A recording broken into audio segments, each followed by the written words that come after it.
Hello, YouTubers. Melvina Germain here, Calgary, Alberta, Canada. This is week 57 poetry. Some of you may have noticed I made a mistake last week and said it was 57. It was actually 56. But this is clearly week 57 poetry.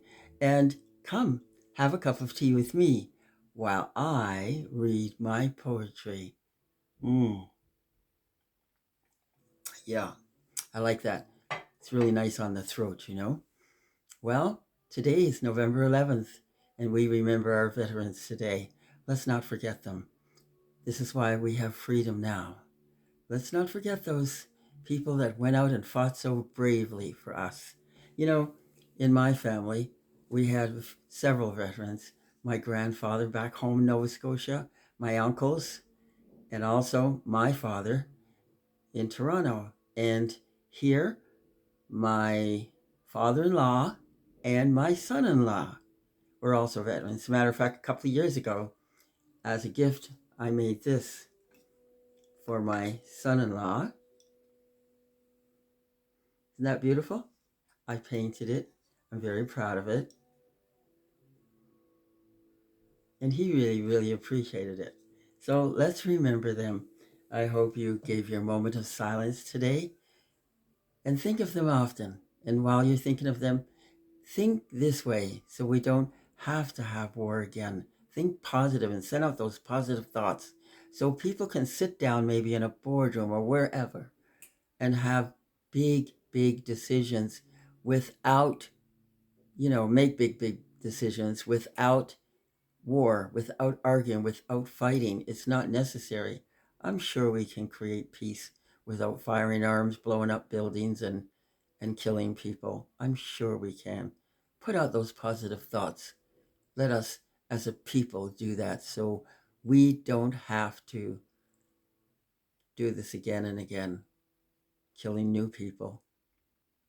And I want you to remember something else. When you see a homeless person, don't take for granted you're just looking at a drunk or a person who's on drugs. And even if they are, who are we to judge? We could be looking at one of the men that went out there and fought for us in the First and Second World War. We could be looking at them. We could be looking at men and women who are serving now and had problems and couldn't serve anymore and now have no money and are on the street. Forget what your thoughts are. Just know that you need to have empathy to give to your fellow man, your brothers and sisters. We are one race after all. Try and forget that color thing too that separates everybody. We are one. We are human. That's it. That's who we are. Okay, let's go with week 57 poetry. And I want to start by reading this poem. I found you with thoughts of a soldier. I found you among the stars while looking for Jupiter and Mars. Your sweet scent drifted slowly by while your picture graced my eye. I found you across the sea with open arms just for me.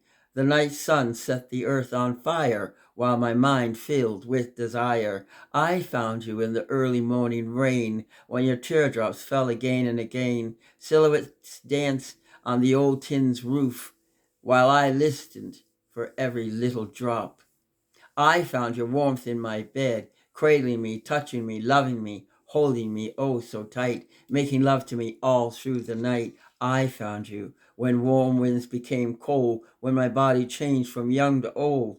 You have become my early morning light. My dreams are filled with only you in sight.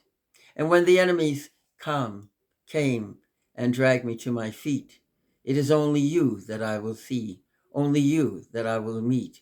When I stand before the firing squad, before the guns fire, the barrels will become your arms, sending me higher and higher. My captors have taken away my life, my dignity. Thoughts of you they will never take from me. And when my life ends and darkness falls, when my spirit moves through these cement walls, I'll wait for you, my darling. I'll wait for you. I'll wait for your call. Darling, so my life as a soldier will not end in vain. I want you to know, my darling, I would protect you again and again. Okay. Another poem here called Mellow. I stood there looking at my shadow, larger than I could ever be, stretched out on the grass, so bold in front of me. In silence, my heart is beating to the drums in New Orleans. Absence of light. Some say there's a light at the end of the tunnel. I say, you dang fools, there's no light there. It's a mirage up ahead, and you better be aware. Mm-mm-mm. Another little poem for you. These are impromptu poems, by the way. A cold day. Oh, it's a cold day, I dare say, and nothing hot to eat. I'll sleep tonight with a blanket or two and wool socks on my feet. Perhaps tomorrow some money will come, and I'll pay the lights and gas. I'll sit once again at my table and tell those jerks to kiss my ass. Oh, yeah, my mind runs a little weird sometimes. Dear old Ed. What kind of a poem is Dear Old Ed? Well, you know, Ed, he died a pauper. He did. That poet friend of mine. His musings he never shared. I often ponder about dear old Ed. Did he ever really care? Well, he up and died. On a Monday morning, he didn't say goodbye. I wonder if he'll write great poetry in God's azure sky. Well, I wonder. Here's one called The Morning After. Oh, Saturday morning was a trip, trying to make it to the bar door, shaking feverishly, holding a stick. Tell the bartender, come on. Tell the bartender I've come back for more. I knew someone like that. There's a poem called Just a Number. If age was merely just a number, we would enjoy the cozy of a warm night of slumber. Is that true? So here's one, and this is not a short little poem. This one says, let the truth be told. Yes, please, let the truth be told. Today your eyes open, you see crystal clear, and realize without a doubt, old age is here. A little voice states, hey, this is all on you. Did you save your money after paying dues? Wretched truth steps in and abruptly unfolds everything you worked hard for must be sold. You see, no longer does this life give you a choice. Your body crumbled now. You lost your voice. The government states, we can't take care of you. We have people from other lands that need us too. You've had the good life in this land of the free. Did you squander your money irresponsibly? The food lines are open. That's where you'll be. Perhaps a homeless shelter becomes your reality. Oh, the wrath of old.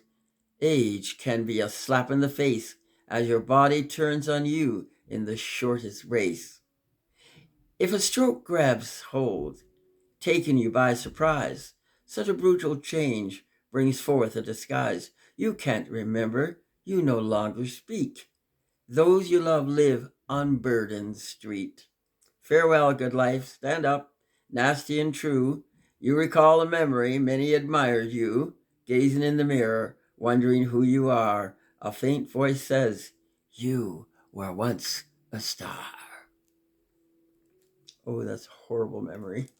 Horrible thing to think that that could come, but you know, it really can, and it can be truth for a lot of people. One more poem for you today. Magic fluctuates within. You're my kryptonite and my elixir too. I fear the thought of being without you. And when you touch me with the softness of your fingertips slowly caressing my skin, I feel the intensity and urgency of lovemaking's desire, longing to begin. I'm weak as I succumb to your every wish, intoxicated with emotion that captivates me with a twist. As we share this magical potion, sipping on heavenly bliss, my darling, you become my elixir, and I give you all my fervor and my thunder in every kiss. My body undulates to the deep rhythmic beating of your heart. Anticipation rises with every breath I take. I'm inoculated with your blossom of life surging through my soul. I'm yours. Take me high. Take me whole. Thank you for coming by this week of number 57 and listening to poetry of Melvina Germain from Calgary, Alberta, Canada. God bless you all.